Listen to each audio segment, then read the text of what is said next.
Hello pong muli mga katambay. Nagbabalik pong muli ang inyong katambay. Samahan niyo po para po magkomento pong muli sa inyo si Katambay Manong. Bago tayo mag-umpisa, magandang araw po muna. Tanghali, hapon, gabi, madaling araw po. Sa ating lahat mga katambay, saan man sulok po ng mundo tayo naroroon. Ingatan nawa po.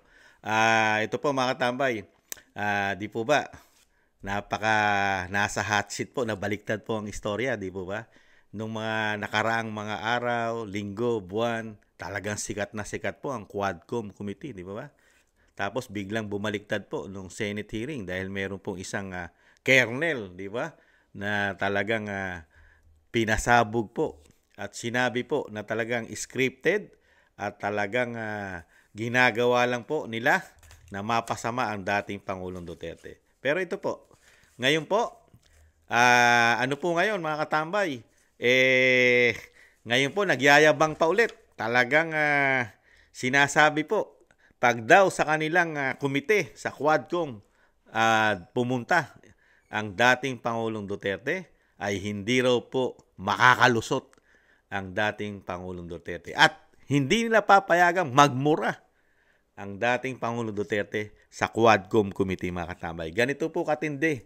Ngayon, ang isa pong naharap at coming soon po ang kaso na ipapail po rito ni dating Pangulong Duterte at ang mga abogado po na tutulong po. Isa po sa tutulong na abogado po si dating Pangulong Duterte mga katambay. Dahil po dito sa pinasabog po ni Police Colonel Grijaldo mga katambay. Kaya intay ka lang, Pastor. Ngayon po, maangas ka sa mga interview mo. At talagang kinukutsa mo pa. Kinukutsa mo pa ang dating Pangulong Duterte na isang abogado. Tapos ikaw lang ang sinasabi mo, marami kang itatanong. Isang pastor na hindi ka man lang naging LGUs. Wala kang alam sa pagpapatakbo ng isang syudad at isang bansa, mga katambay. Pakinggan po natin ang interview po kay Congressman Abante. At komentuhan po natin mga katambay.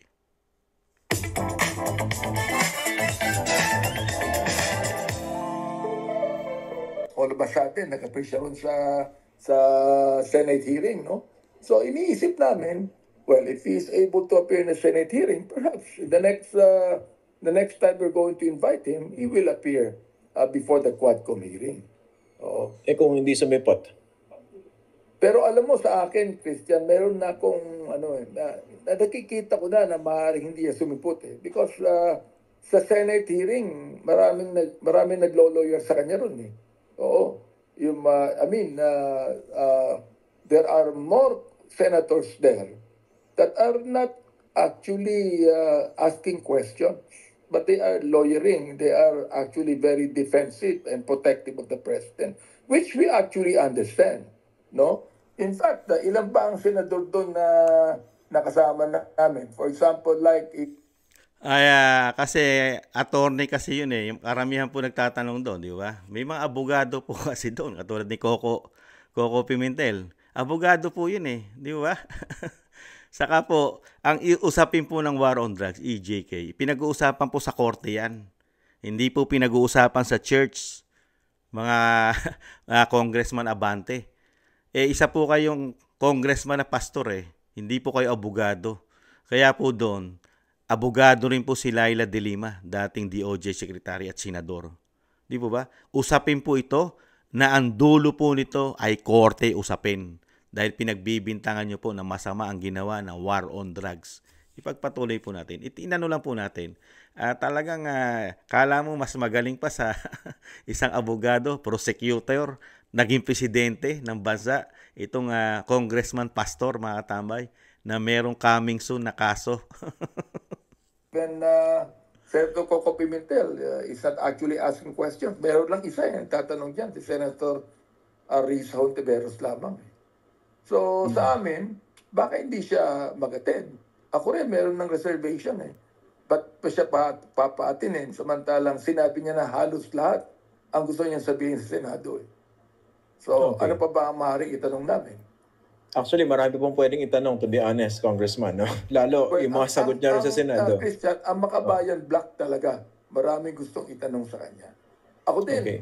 meron din eh. Ang inaano ko lang, sana pag nag-attend sa amin si former president, huwag na siya magmura. O sinabi namin kanina yan na kung yung mura, kung yung expression lamang gago, tarantado, yan, ginagamit ko din yan eh. Kung tarantado talaga yung tao kung gago talaga yung tao o tanga yung tao, we will accept that. Pero yung PI na sinasabi niya, I'm not going to accept it personally. Kapag siya nagbura ng ganyan mura, ipo-point of order ko siya. Kasi iba yan eh. The PI is, yung minumura mo yung nanay mo. I'm not going to allow that. Yun nga rin eh. Naalala ko actually yung huli natin pag-uusap. Ayan po mga tambay, tingnan nyo po, napaka-angas po na, ng isang congressman pastor. Abante mga katambay. Talaga hindi niya raw papayagang magmura, PI, ang dating Pangulong Duterte kung ito po ipupunta sa kanila sa Quadcom Committee, mga katambay. Grabe, no? Ang tanong po ni Kamanong, kayo po ba ang minumura? Kung kayo po minumura, tama. Tatama naman yun eh. Bakit kamo? Ano po ba? Sino po ba minumura ng dating Pangulong Duterte? Di po ba yung mga kriminal? Yung mga sasamang tao, lalo yung mga addictus, sangkot sa droga, salot ng lipunan. Doon po siya galit na galit at napapamura. Ngayon, kung nasasaktan po kayo sa mura ng dating Pangulong Duterte dahil sa expression niya sa nangyayari po sa ating bansa na laganap ang droga, krimen, at kayo po'y sangkot doon, masasaktan po talaga ay sa pagmumura. Congressman Abante, pastor, kung sangkot po kayo, kung isa po kayong kriminal at drug lord at tumatangkilik ng droga at isa rin po o kasama kayo sa mga sinasabing nang re-rape, may mga ganyan po kayong issue na tumatangkilik po kayo dyan. At yung pagnanakaw o kayo'y kurap, pagka kayo kurap, yan po, galit na galit po dyan ang dating Pangulo Duterte sa mga korap na politiko, magnanakaw, mga rapists, di po ba? Mamamatay tao, drug lord. Siyempre, kasama na dyan yung mga kriminal. Di po ba? Dyan napapamura ang isang dating Pangulong Duterte. Wala pong minumura yan directly na pinapangalanan, minumura ka. Kahit nga si Senadora Risa Hontiveros, hindi niya minumura personally. Walang directly na minumura niya si dating Senadora Laila De Lima at DOJ Secretary. Hindi niya minumura yan. Ang minumura niya, ang masasama, gawaing masama. Tapos iko-contempt mo, pastor. Baka maaga kang mawala sa Kongreso at baka ma-demolish na rin ang Kongreso. Usaping batas yan. Ang hirap po sa inyo, pinagmamalaki mo pa. Mukhang kasangga mo pa ngayon ang Makabayang Black, ha? Dahil ang ayon sa'yo, mas maraming gusto rin itanong ang Makabayang Black na ito po'y alam natin, sumusuporta po ito sa makakaliwang grupo, sa founding po na namatay na po na chairman nila, na si Joma Sison. Di po ba? Makakaliwang grupo, parang proud ka pa na marami itatanong. Sumusuporta na salot, problema ng bansa for how many long years? Ibang klaseng congressman ito. At ang sinusuportahan pa pala nito at talagang may concern pa siya, meron pa isang convicted doon ng child abuse. Convicted na. Isang mambabatas ng Makabayang Black. Si Franz Castro. At doon po siya nakapanalig at doon siya tiwala. Hindi mga abogado yun. Ibang klase ito. At napakaangas, mga tambay. Mga taga-Maynila. Mas magaling pala itong congressman nyo na pastor. Mas magaling pala ito sa naging presidente ng Pilipinas, naging mayor, at lalong-lalo na abogado, prosecutor. Napakagaling na prosecutor ng bansa, lalo pagdating sa crime. Yan ang kanyang expertise, di ba? Ibang klase. At ang kanyang credential, nakita nyo, yung kanyang syudad, pinakamalinis, safe sa buong Pilipinas. Pinaka-safe sa buong Pilipinas ang kanyang syudad. Diba? Pinakamalaking city, Pinakamalaking city pa sa buong Pilipinas. Pinakamalaking syudad, pinakamalaking city sa buong Pilipinas. Pinaka-less ang crime. Lalong-lalo, pinakamaliit na porsyento ang droga. Samantalang yung pinakamagaling, pinakamaangas, kayang i-contempt ang isang Rodrigo Roa Duterte. Pag ito daw po ay nagmura, iko-contempt ng Quad Committee sa pangunguna niya, mga tambay, na ang kanyang syudad ay numero 1 na pinakamataas ang crime, lalo ang addictus. Yan po ang napaagaling yung congressman. Ni hindi malang nililinis para maipagmalaki ang Kapitolyo ng Pilipinas. Kapitolyo ng Pilipinas, pinamumungada ng mga masasamang tao. Diyan po sila nananatili, mga katambay. Gustong-gusto po ng masasamang tao ang Maynila, mga addictus. At tuwan-tuwa po ang mga drug lord dyan dahil kumikita po sila ng malaki ngayon sa Maynila yata, mga katambay. Dahil meron po isang congressman katulad po ng pastor na si Abante, mga katambay. Ibang klase, no? At yung mga pinatay po na sinusuportahan ng Makabayan Black, wala po kayong yaw-yaw dyan, wala kayong investigasyon. Sinabi ko na nga po at sinabi na rin po ng numero, napakarami pong namatay at pinatay ang NPA sa kasaysayan ng ating mundo, lalo ang Pilipinas. Sa kasaysayan po ng Pilipinas, magmula po nung matayo ang grupo ng NPA, gaano na po karami ang pinatay po ang sinusuportahan po ng Makabayan Black.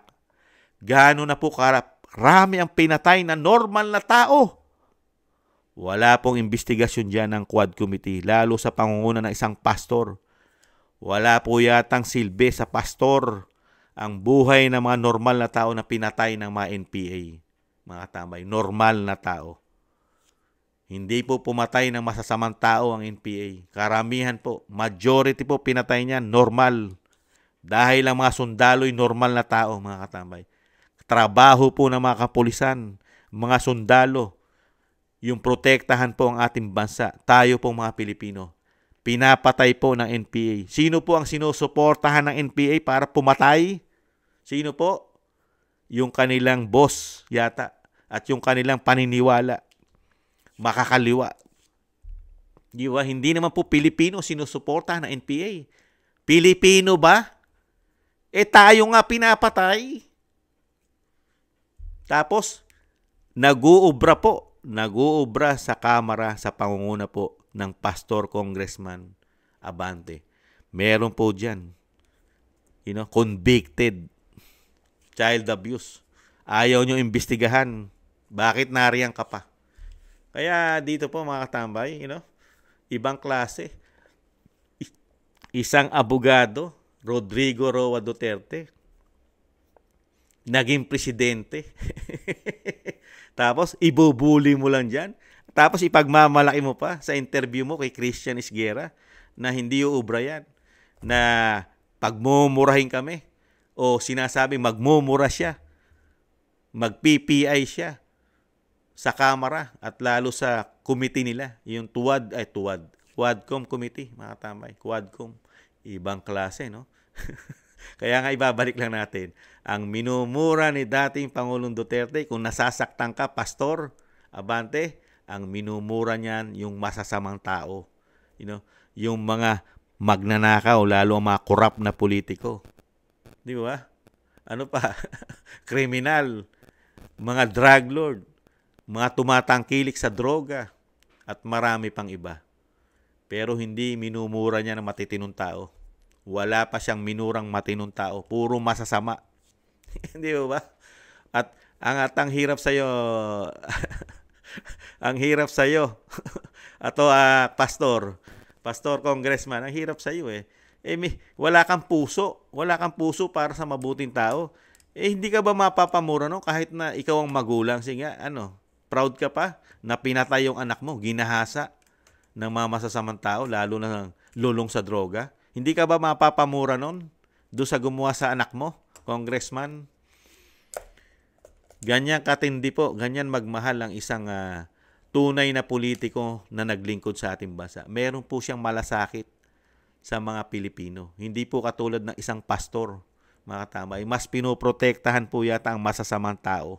Mga sangkot sa iligal na droga, mga nakulong na, may pagpatay, Kasi ang kanilang mga resources person na nilalagay dyan, puro na, karamihan, nasa kulungan pa.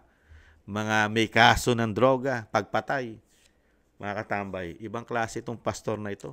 Tapos, ibubuli mo lang at, ang isang presidente, pag nagpunta rin, ang dating presidente, good luck na lang sa iyo.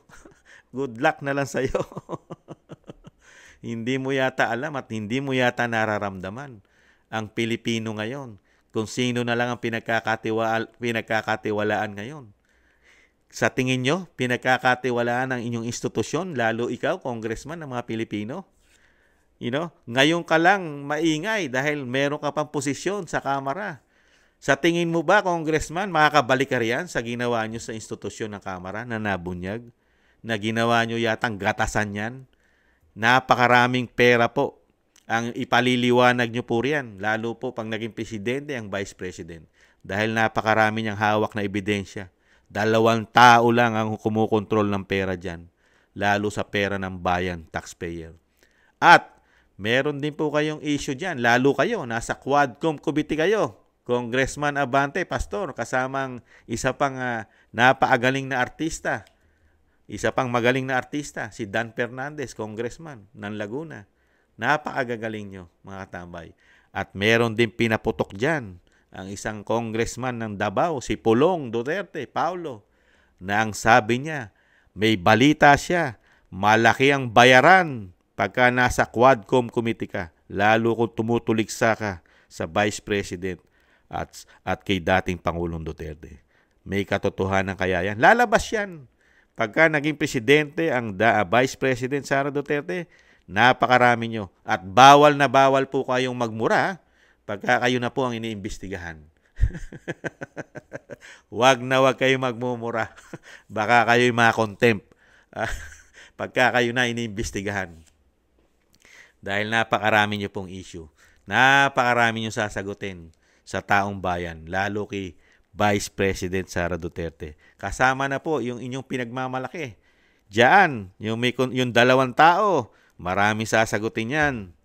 Pag naging Vice President, pag naging Presidente ang Vice President Sara Duterte, lalo ang Saldico at ang Speaker, mga katambay, napakaraming sasagutin yan, lalo sa taong bayan. Good luck na lang sa iyo. Good luck na lang po, Pastor, Congressman. Good luck na lang po. Sana po mangyari yung sinasabi nyo na magpunta dyan ang dating Presidente Duterte. Puntahan kayo at dyan ka magyabang. Ipakita mo ang angas mo, i-contempt mo pag narinig mong nagmura. Gawin mo yan. Magugustuhan ng sambayan ng Pilipino yan. At baka magustuhan din ng AFP sa kayong matitinong pulis. Magustuhan din po ang gagawin ng isang pastor sa pinakamagaling na presidente nagdaan sa ating bansa. At bago po kayo magyayaw-yaw at tutukan ng Duterte, tutukan nyo rin po yung nangyayari sa bansa. Ano na po nangyari? Lalo po tayo nakakahiya, lalo po sa international.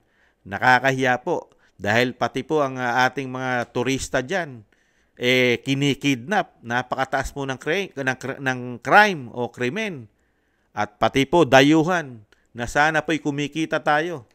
Kumikita po tayo sa mga dayuhan na pupunta po sa ating bansa. Mga turista, nakikidnap pa. Kamusta na po yung kinidnap po na Amerikano? Ano po nangyari doon? May balita na po ba ron? Nakita na po ba yung Amerikano? At Pastor, isama nyo na po yung artistang congressman. Hindi nyo po ba imbestigahan sa Quadcom yan? Yung napakataas na pong kidnapping, pagpatayan, krimen at droga sa panahon po ni PBBM, wala po bang investigasyon ng Quadcom dyan? Dahil puputok po yan, sirang-sira na naman ang ating bansa, lalo sa kidnapping, ibang lahi pa. Nakakahiya po kayo kung sino-sino po ang inyong iniimbestigahan dyan. War on drugs, EJK, reward system, na hindi naman totoo, pero ayaw nyo imbestigahan yung pinatay po ng administrasyon, yung napatay ng Aquino administrasyon, ayaw nyo imbestigahan dyan sa Quad Committee o Quad Committee, yung 85,878 sa panahon ni Aquino. Grabe kayo. Ibang klase kayo. good luck na lang. Di ba? Muli po si Katambay Manong, mga katambay. Maraming salamat po. At talagang good luck na lang. Maki-good luck na lang tayo. At abangan natin ang angas ng isang malapit na rin po dumating ang kanyang kaso na ipinapile na po ni dating ni Colonel Grijaldo, mga tambay, ni Police Colonel. At nandiyan po ang suporta ng Pangulong Duterte sa itong dalawang, isang artista, isang pastor, mga katambay, na ayaw makakarinig ng mura. Maraming salamat po, mga tambay, sa mga nakakagusto po ng ating Tambayang Makabayan sa YouTube at TikTok. At maraming salamat din po sa mga nagla-like, share, subscribe, and comment. Thank you po, mga tambay, at nananatili po kayo sumusubaybay at nagtitiwala sa inyong lingkod. Muli po, paalam, bye-bye, ingatan nawa.